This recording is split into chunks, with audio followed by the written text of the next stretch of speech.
It's a shocking case of an ex-husband allegedly killing the woman he once married who had moved on with her life.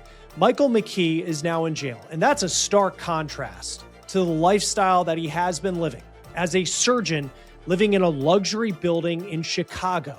How strong a case prosecutors have against him at this point, it's unclear. But we are learning more about the past and the relationship that he had with Monique Tepe. What do the documents that we have from their divorce tell us about any possible motive for what Michael McKee is now accused of doing? We're on the case presented by Law&Crime. I'm Chris Stewart.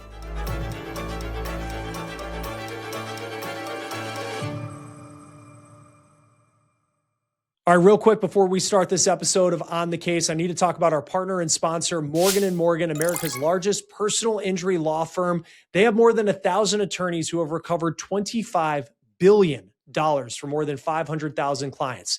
In the past few months alone, a client in Florida received $12 million when insurance offered just $350,000. In Pennsylvania, another client was awarded $26 million. That is 40 times the insurer's offer. Morgan & Morgan makes it easy to fight for what you deserve. You can even start a claim from your phone. So if you're injured, you can start a claim at forthepeople.com/OTC. You can click the link below or scan this QR code on your screen.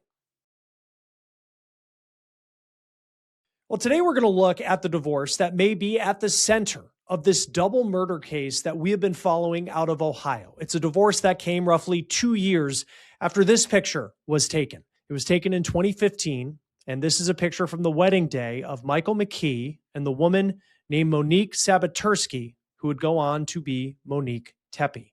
Now, Michael McKee is in custody. He is accused in Monique's murder as well as the murder of the man who she went on to marry after she divorced McKee. His name is Spencer Tepe. He was a dentist in Ohio. McKee is facing 2 counts of aggravated murder. He's accused of killing Spencer Tepe and Monique Tepe inside their home in Columbus, Ohio on December 30th in the middle of the night, shooting them both allegedly multiple times, then driving hours back to Illinois, the state where he works as a vascular surgeon. Now, there is so much that we don't know about this case at this point, but we do know more now about the divorce between Michael McKee and Monique. Now, both of them went to Ohio State for college. They were both 39 years old. And after his undergraduate degree, Michael continued on at OSU, graduating from the med school there in 2014. Monique and McKee married on August 22nd, 2015. And there is that wedding picture once again from that day. Now, after they were married, they left Ohio and they moved to Virginia. That's where Michael continued his training to become a vascular surgeon. He did his residency in Roanoke at a medical college there. Now, Monique and Michael owned a home in Virginia, but even though the couple were supposed to be starting their forever lives together, this marriage was not going well pretty early. On May 2nd, 2017, Monique filed for divorce in Franklin County, Ohio. That is where Columbus is located. Now, we have the complaint that reads that at the time that she filed for divorce, she had been living in Ohio for more than 6 months, and McKee was still living in Virginia, continuing his surgical residency. The complaint goes on to say that the couple did not have any children together, and Monique wasn't pregnant at the time that she filed for divorce. Now, the reason she was filing, quote, plaintiff states that the parties are incompatible. Now, we don't know much more at this point about what made that marriage so incompatible. It appears that McKee and Monique dated for a couple of years at least before they were married. This is a picture that we found of them together at a water park with friends in 2013. It's unclear what happened in their marriage to cause Monique to live after a little more than 6 months of being married and for them moving from Ohio to Virginia. Roughly a month and a half after Monique filed that divorce document in Ohio court, this divorce was granted on June 16th, 2017, and this here is the divorce decree. It reads, quote, the parties are incompatible, and as such, the wife is entitled to a divorce. It goes on to say, quote, the marriage contract existing between husband and wife is hereby terminated, and the parties are hereby released from any obligation of the same except as set forth in the separation agreement. Now, you can see on that day in June, both Monique and McKee signed the document ending their marriage. And we have the separation agreement. This is what lays out some of the details of the divorce. And this line here caught my eye, considering what McKee is now accused of. It goes, quote, each party shall have a right to privacy in their individual residences, except as allowed herein, neither party shall enter the residence of the other without permission of the resident spouse and only with prior approval. Husband and wife may and shall be free from interference, authority, and control, direct or indirect, by the other, fully as if she or he were single and unmarried. Now, perhaps that is standard wording for cases like this, but still it's perhaps a shad for. Now, perhaps that wording in a document like this, it's standard for cases like a divorce, but it's still a sad foreshadowing for what allegedly happened inside Monique's home on December 30th. Now, as far as physical property, McKee got to keep the house that the couple lived in Roanoke, Virginia, and each got to keep their vehicles. Now, this, in the eyes of the court, was a pretty quick and amicable divorce compared to how others have gone. We did notice in Ohio court records, though, that there was an entry in their case from June of last year, 2025, and there was a hearing that was listed for September, but it is unclear what that hearing was for, what that entry was about. Now, other than that, it appeared that Monique and McKee, they went their separate ways, that they had moved on with their lives. Now, as far as McKee's concerned, he continued his training to become a vascular surgeon. He made stops in Maryland and Nevada. He also had an active surgeon license in California, and he had one that was active in Illinois.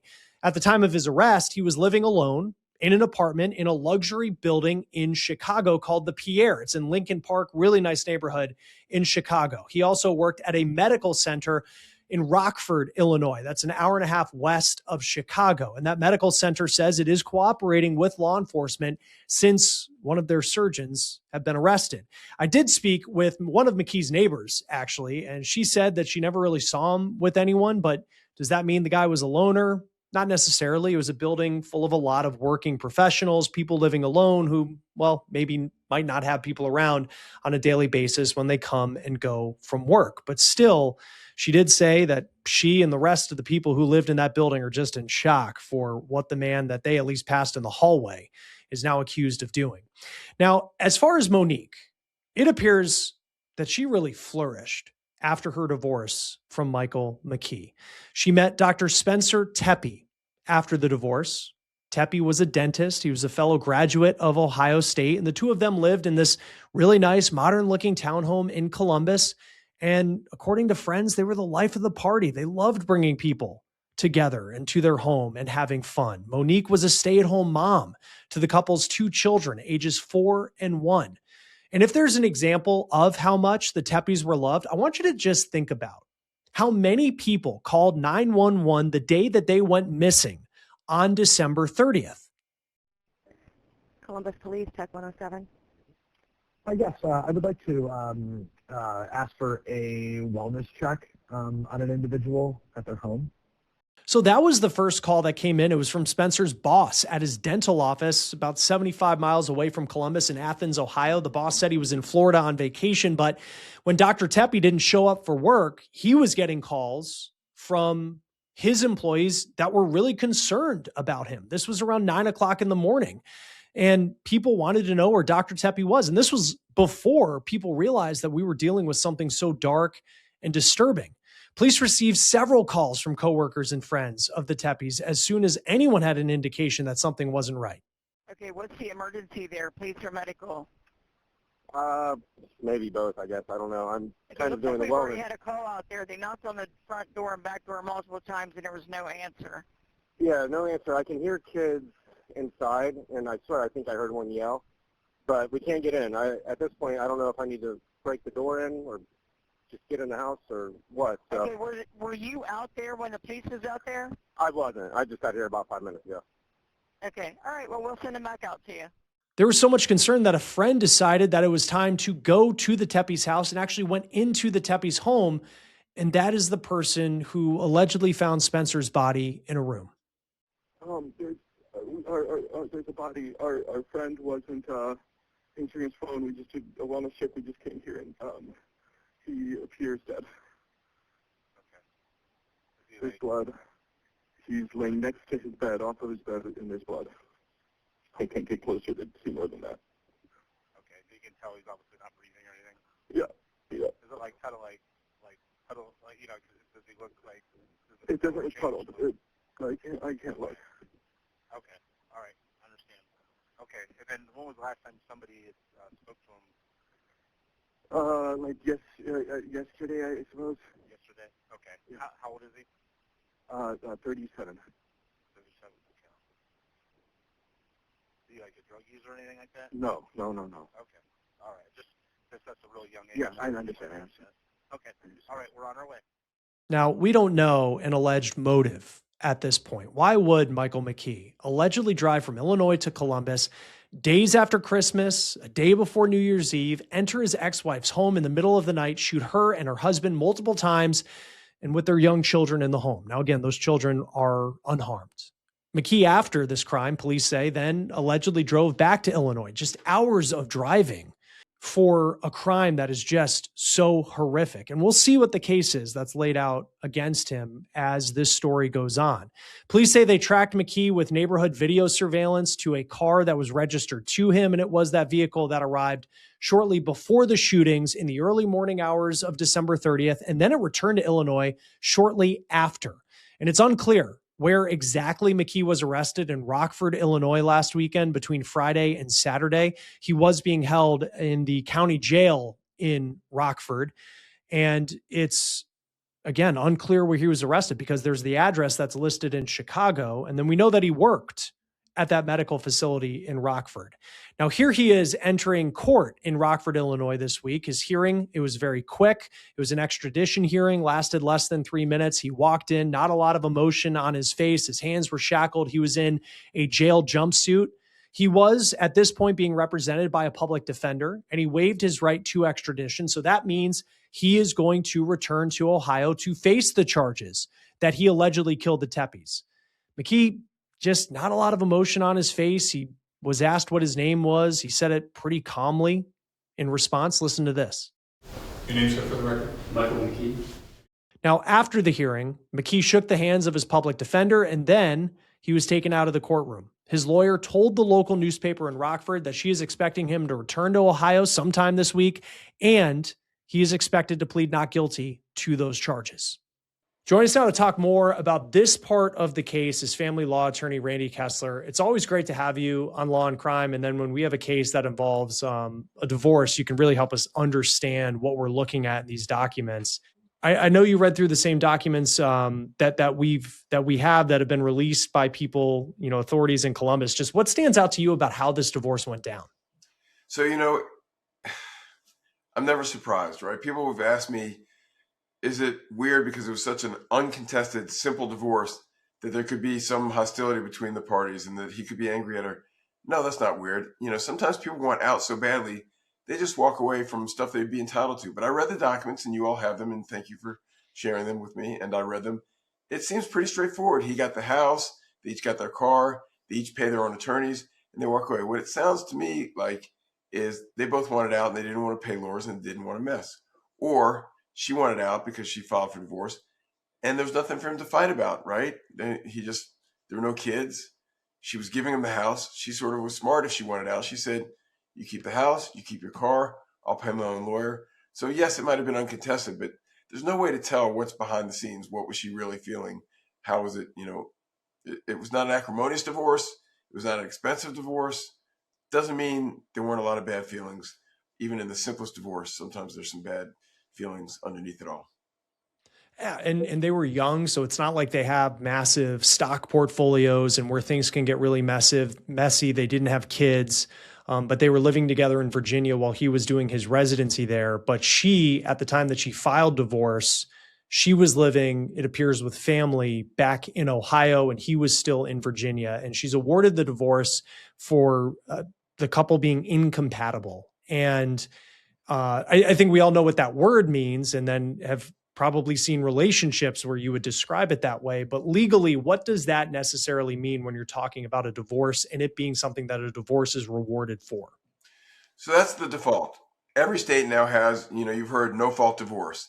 That doesn't mean fault doesn't matter. In some states, like in Georgia, adultery matters a lot. It can be a bar to alimony. So you can bring up the fault or the grounds, but really all it means is that if one side says to the judge, my marriage is over, I find it incompatible, or it's irretrievably broken, or I know there are irreconcilable differences, there's nothing the other side can do to prevent the divorce. The judge has to give a divorce on those no-fault grounds. So that's what they're saying is, it doesn't matter what the reason for the divorce was. One party has declared that it's incompatible, and now the legislature in each state has decided that it's okay to do that. And actually, there are a few states, I think Mississippi is one of them, that you might actually have to prove the reason for it.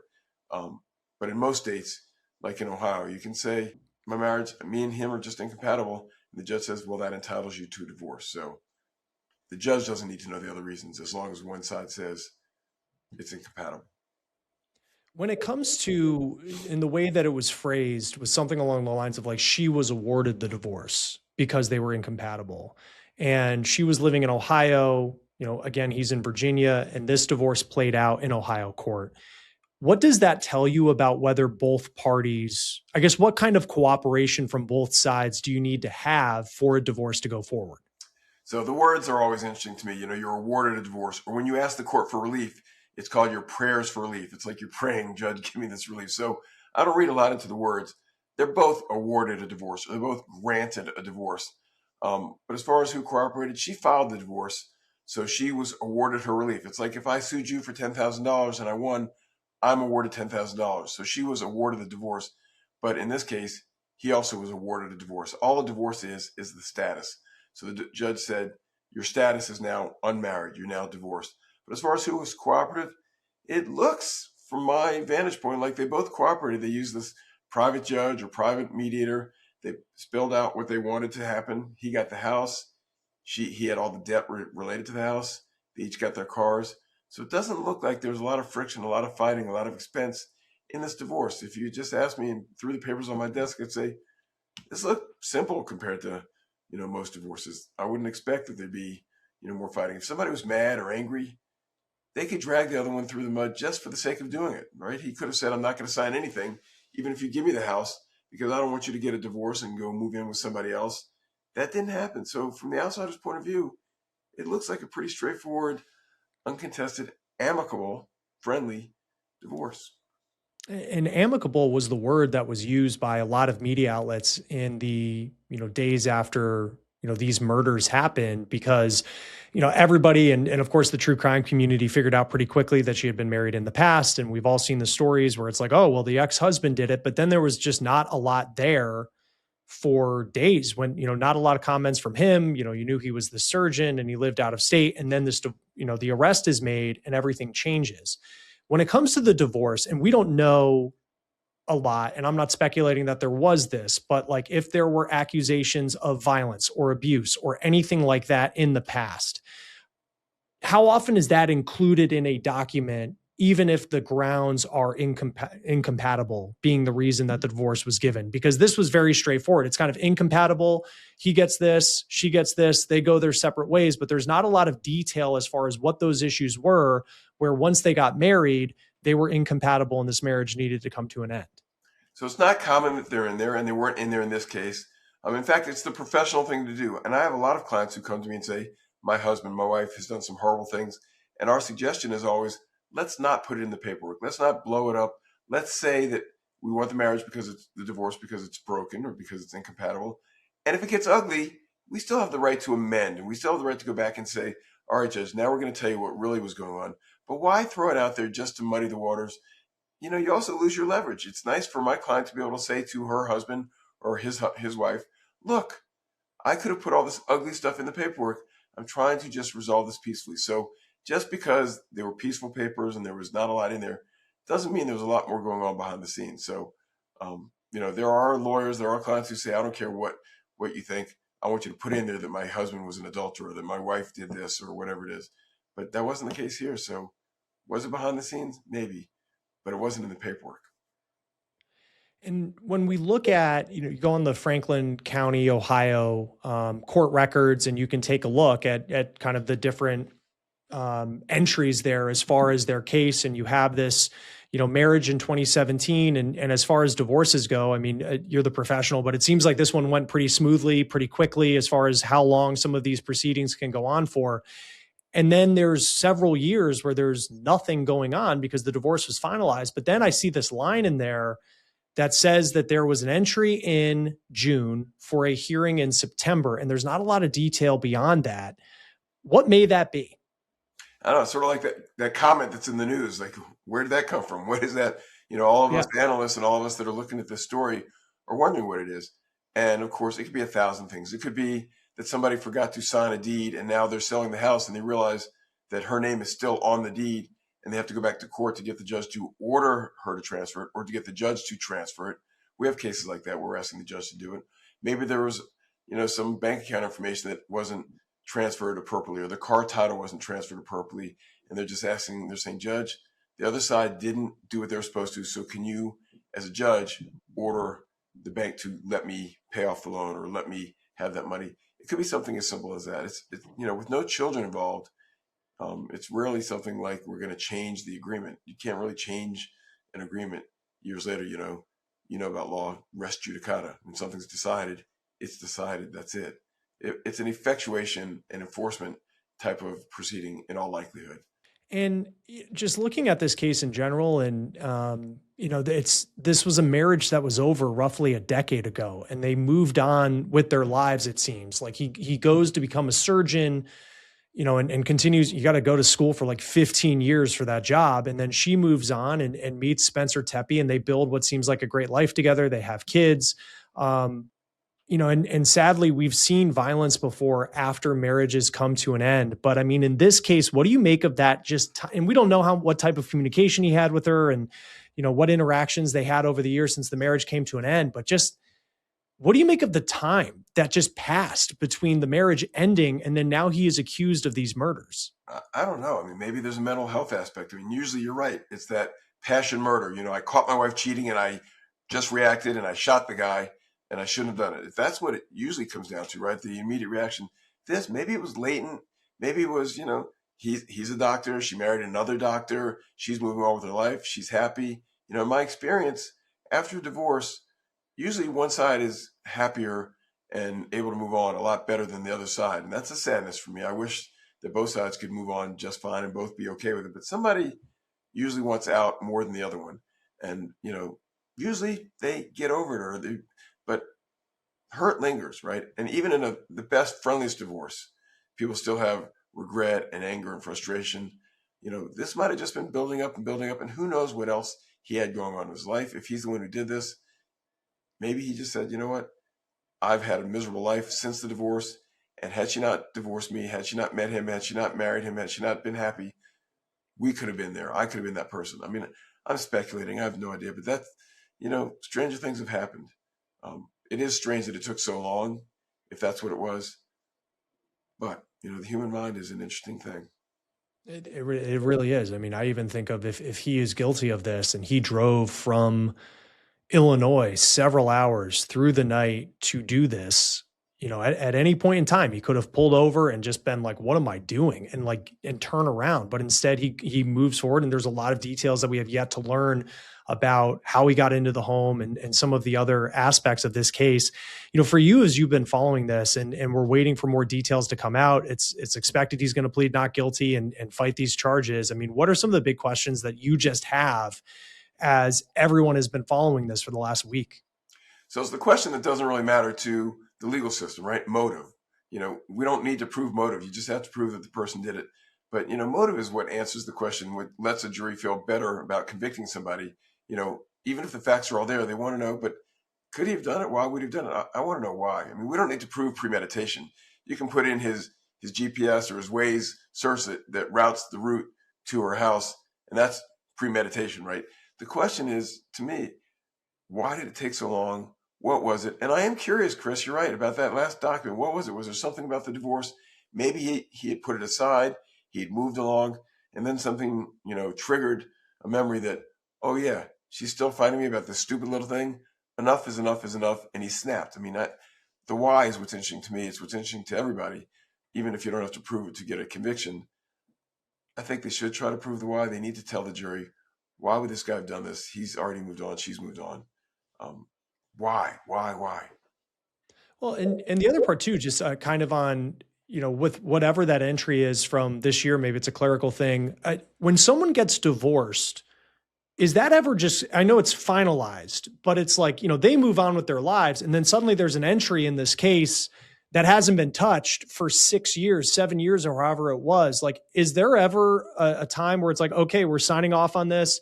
You go your way, I go my way. And then there's we're done. There's no more like entering motions or anything like that. There's no more of this. It's supposed to be like that, right? There's, in extraordinary circumstances, most states have laws that let you go back for extraordinary fraud or extraordinary misconduct.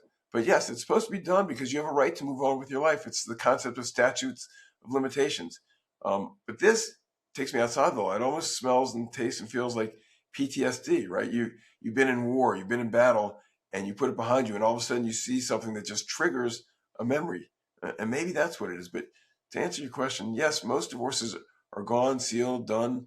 In New Orleans, all the divorces before Katrina, there's no record of them. There's nothing you can do, right? The paperwork was gone. Yeah.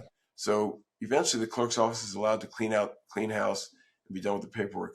And only when there are children involved do you get to come back and say, well, something's changed. We need to change custody or change support because the situation has changed and there's still a family. But when there are no children involved, the divorce is over. It's done unless there's some obvious extraordinary fraud that could not have been discovered but for some new event. The case is over and done, and it doesn't get reopened. And then just lastly, probably not an easy question but I just look at their marriage and like they had dated, it seemed, for a couple of years. And then they moved to Virginia. And according to the documents, they were together for 8 months before they separated. And then they're divorced a couple of years later. Like, what is it about when people get married that you can go from everything seems to be fine and perfect, and then 8 months later, things aren't going well, and then suddenly you're divorced? Like, what do you see in something like this when you just look at that timeline about what could have gone wrong with this marriage to make them so incompatible? They say we're attorneys at law and counselors at law, but I don't even know that the best psychologists or psychiatrists can answer that. Yeah. I think there are a whole bunch of issues that go on. I had a judge friend of mine that used to say that opposites attract and then they attack. You get comfortable, and all of a sudden when you're married, and a psychologist would have a field day with this. You start taking each other for granted. You start expecting things.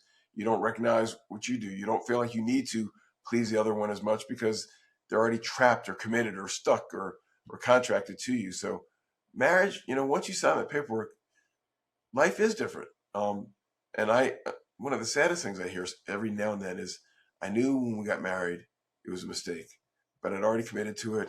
I promised God, I promised my family, I promised my friends, and you stay with it, and then you know it's going to end. But yeah, I think relationships change a lot when you get married. Even if you're living together and have kids and you become married, there are a whole bunch of different, pulls and tugs and obligations that happen that can make things in life harder.